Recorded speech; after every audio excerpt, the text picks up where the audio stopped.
Meus queridos, tudo bem com vocês? Hoje é dia 15 de outubro, dia do professor, dessa profissão maravilhosa da qual eu faço parte e da qual me orgulho muito. E para comemorar o dia do professor, vou fazer aqui uma brincadeira, vou apresentar a vocês 7 mestres, 7 professores dentro da cultura geek, nerd, pop, enfim, que eu considero exemplos de professores, cada um com sua característica. Você pode concordar, você pode discordar, você pode inclusive aumentar essa lista colocando aqui a relação que você prefere ou outros candidatos a entrarem nessa lista nos seus comentários, certo? Então, bora lá. O primeiro, e aí, por que ele aparece em primeiro lugar? Não existe necessariamente uma ordem de preferência. Talvez o último sim tenha, mas até lá não tem exatamente uma ordem de preferência. Mas o primeiro que vai aparecer aqui, talvez muita gente não conheça, é o Sr. Miyagi. O Sr. Miyagi foi o mestre do Daniel San da franquia Karate Kid. Eu assisti esses filmes quando era criança, o primeiro Karate Kid, inclusive, se eu não me engano, é mais velho do que eu. Assisti muito em Sessão da Tarde, eu tinha um bonequinho do Daniel San, tinha um bonequinho do Sr. Miyagi, e eu gostava muito dessa série de filmes. Eu não sei hoje, né? Não sei, revendo esses filmes hoje, se eu de fato iria gostar. Eu até tenho um DVD, mas tem muito tempo que eu não assisto. Mas enfim, eu coloco aqui o Sr. Miyagi porque talvez tenha sido o primeiro exemplo que eu tive ainda criança, antes de entrar na escola, da figura de um mestre. E aqui eu estou falando de professor num sentido muito mais amplo, talvez se misture inclusive com essa figura do sensei, do mestre, ou mesmo uma figura mais paternal. Então, em primeiro lugar, o Sr. Miyagi. E a parte que mais me chama a atenção é quando ele coloca o Daniel para, entre aspas, trabalhar para ele, né, pintar a grade ali da casa dele, a grade de madeira, né, do terreno dele, ou então pintar a própria casa, encerar o carro. E esses movimentos de encerar o carro, ou de pintar a grade, ou pintar a parede da casa de madeira, era, na verdade, um treinamento para posição das mãos, né? Ele precisava fazer um círculo pequeno com uma mão, um círculo grande com a outra, e depois, quando o Daniel se revoltou achando que era um escravo, ele foi conversar com ele e ele falou: olha, eu estou te ensinando, e mostrou para ele de fato que realmente aquilo era um ensinamento.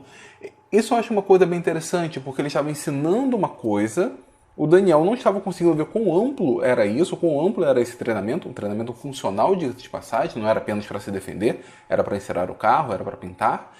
E depois ele mostra para o Daniel quão amplo é esse ensinamento, que ele pode utilizar aquilo que ele aprendeu em outras situações, sobretudo para a defesa, que era isso que ele estava querendo ensinar. Além disso, tem toda a paciência do Sr. Miyagi. O Daniel é um crianção, um bobão, chora por qualquer coisa, é muito injusto às vezes com o Sr. Miyagi, mas ainda assim, com alguém mais velho, alguém muito mais sábio, ele tem paciência e ensina ali o karatê de verdade, o karatê que vem do coração, para o Daniel. Então, primeiro, Sr. Miyagi. O meu segundo personagem já é do universo Star Wars. Eu tenho uma tendência muito grande a escolher o Obi-Wan. É o personagem de longe que eu mais gosto. Mas, para integrar essa lista, eu vou escolher o Mestre Yoda. E por que o Mestre Yoda? Por que o baixinho verdinho ali? Porque, principalmente na trilogia original, quando o Luke aparece para receber o treinamento, o Mestre Yoda tem uma paciência enorme. A cabeça do Luke está muito confusa, ele não consegue se concentrar, mas ainda assim o Mestre Yoda, falando de maneira invertida, falando por enigmas, tem calma, paciência, treina o Luke para transformá-lo em um verdadeiro guerreiro Jedi, né? Aquela dali é a grande esperança para a Ordem dos Jedi, né? O Mestre Yoda tem que treinar o Luke, porque senão a Ordem de fato zerou. Então, segundo personagem aqui, devido à sua paciência, sua calma, o Mestre Yoda. O terceiro já vai para o universo Naruto. E eu acho que esse personagem incorpora bem a figura daquele professor que se importa com o aluno, não é meramente alguém que vai, passar a matéria, que é o Mestre Iruka, o Iruka Sensei. O Iruka, ele tem uma preocupação pessoal com o Naruto, vai muito além da sala de aula ali, ele não ensina apenas as técnicas, ele se importa pessoalmente com o Naruto, e isso é fundamental para o Naruto, que ali no início do anime, ele é tido como, enfim, uma pessoa excluída, né, à parte daquela sociedade. O Iruka dá atenção para o Naruto, vê que de fato ele tem uma criança com um futuro esplêndido à frente, nesse caso estamos falando do Naruto, mas o que fez muito o Naruto não desistir naquela fase inicial foi a atenção, o carinho do mestre Iruka, do Iruka Sensei, se importando pessoalmente com o Naruto. Essa é uma característica muito importante do professor.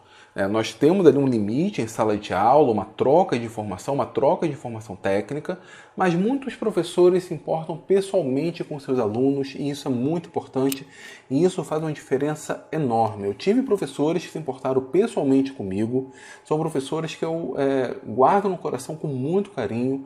Eu, em várias ocasiões, tentei me importar pessoalmente com alguns alunos e espero ter ajudado com essa atitude.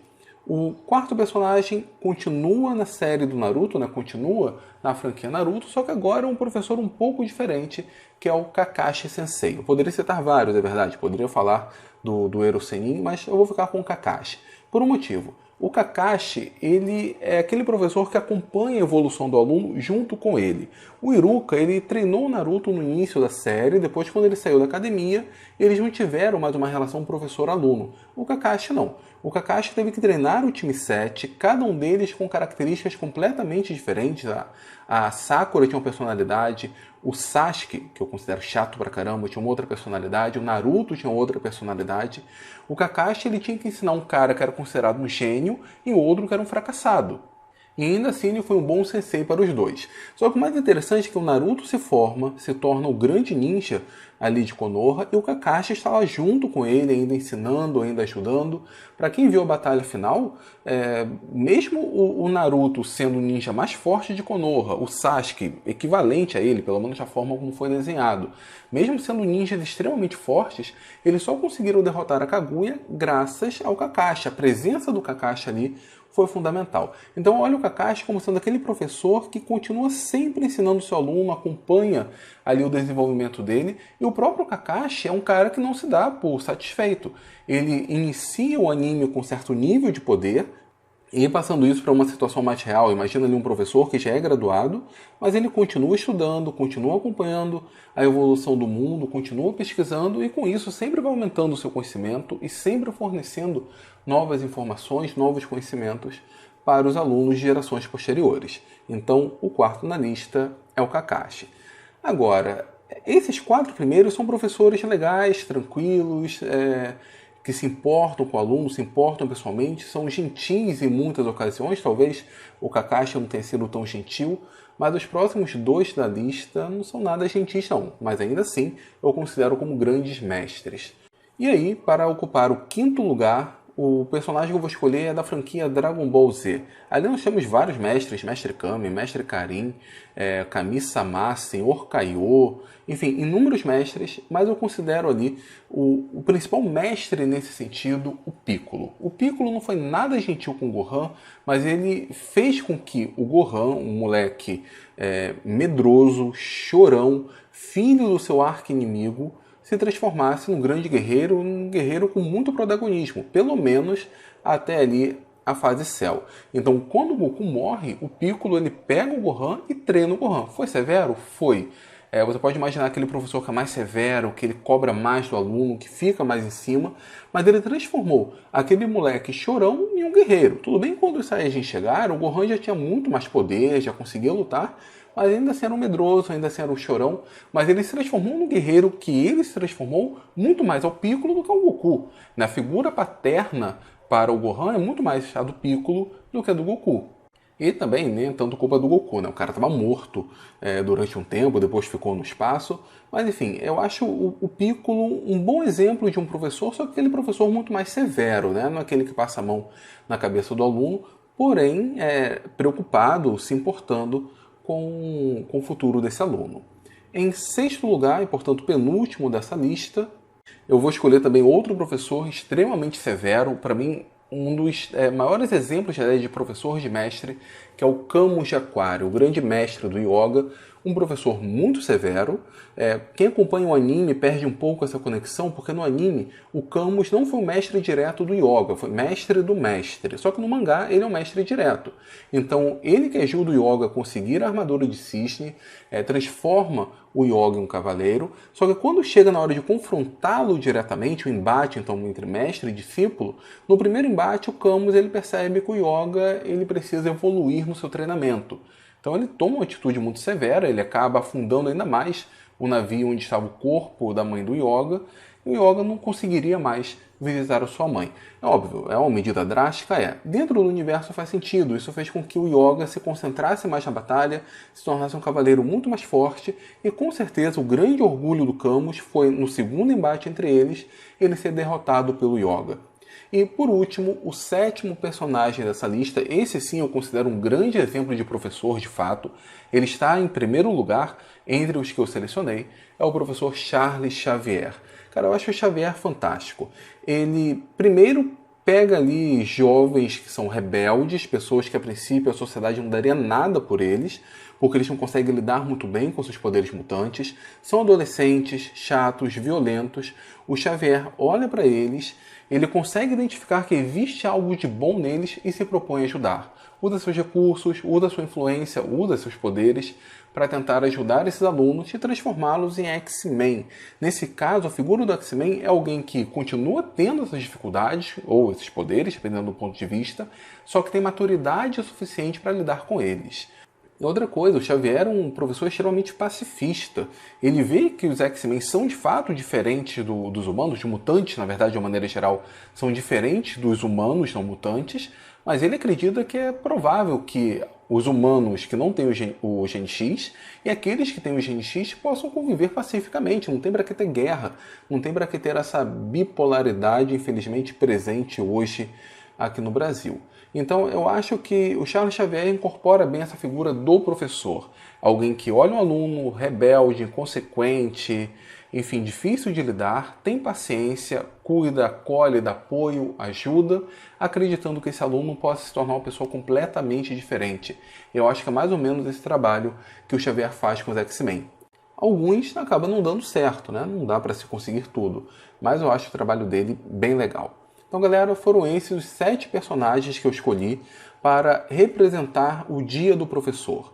Assim, óbvio, é uma brincadeira, né? Uma coisa mais caricata, mas agora um assunto um pouco mais sério. Se você é professor, e não importa, se você for professor universitário, se você for professor de ensino médio, do fundamental, da alfabetização, professor de cursinho, nem formado está, mas se você é professor, saiba o bem que você está fazendo para esse país. A luta pela educação tem que ser uma pauta de toda a classe, tem que ser uma plataforma de governo.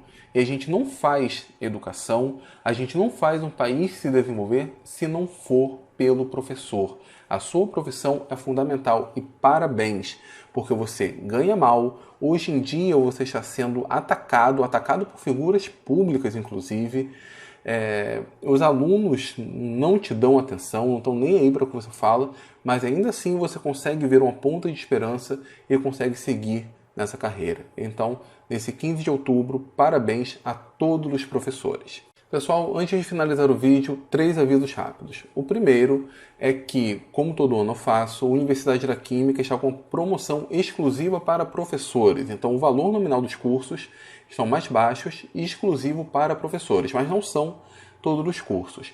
Aqui em cima deve aparecer o card que vai estar linkado a um outro vídeo onde eu explico como funciona essa promoção. A promoção é relâmpago, tá? Acaba essa semana. Então, se você for professor, estiver interessado em aprofundar o seu conhecimento de química de graduação, química orgânica, química inorgânica, química geral, físico-química, espectroscopia, enfim, se você quiser aumentar o seu conhecimento de química voltado para a graduação, dá uma olhada no vídeo desse card e aproveite essa promoção, tá certo? Então, esse aqui é o primeiro aviso. O segundo, vocês estão vendo aquele livro aberto ali? Ele é um livro de química orgânica, é o Solomons. Eu estou estudando um pouco, relembrando algumas coisas presentes naquele livro para fazer os comentários sobre o episódio 15 da série Dr. Stone, que tem bastante química ali. Ainda essa semana sai esse vídeo, então se você quiser saber os comentários sobre o episódio 15, a tal ponto de eu precisar utilizar o Solomons, invocar o Solomons para me ajudar, então se inscreva no canal, ative o sininho e me siga lá no Instagram, que eu sempre publico as coisas lá no Instagram também, aviso antes, enfim, discuto um pouco por lá. Então esse aqui foi o segundo aviso. E o terceiro aviso, deixa eu mostrar aqui para vocês o Coringa. Eu assisti o filme. Finalmente tivemos um Coringa à altura do Coringa lá do Cavaleiro das Trevas. Igual a ele não tem como, né? O ator morreu, virou uma lenda. Mas um Coringa à altura, um Coringa de respeito. Se você quiser que eu faça comentários a respeito do filme do Coringa, foge um pouco do padrão de vídeos que eu faço aqui para a Universidade de Química. Nunca fiz um vídeo desses. Mas se você quiser que eu faça alguns comentários sobre o que eu achei do filme, porque eu acho que tem algumas relações com o processo de educação, deixe aqui nos comentários, tá? Se atingir um número considerável de comentários, eu gravo um vídeo falando sobre o que eu achei do filme do Coringa. Então, não se esqueçam, compartilhe esse vídeo, ajude esse vídeo a chegar no seu professor. E se ele é fã da cultura nerd, geek, enfim, manda esse vídeo para ele, eu tenho certeza que ele vai gostar. Então compartilhe o vídeo, dê seu like, se inscreva na Universidade da Química e, óbvio, deixe seu comentário, ele sempre é muito bem-vindo.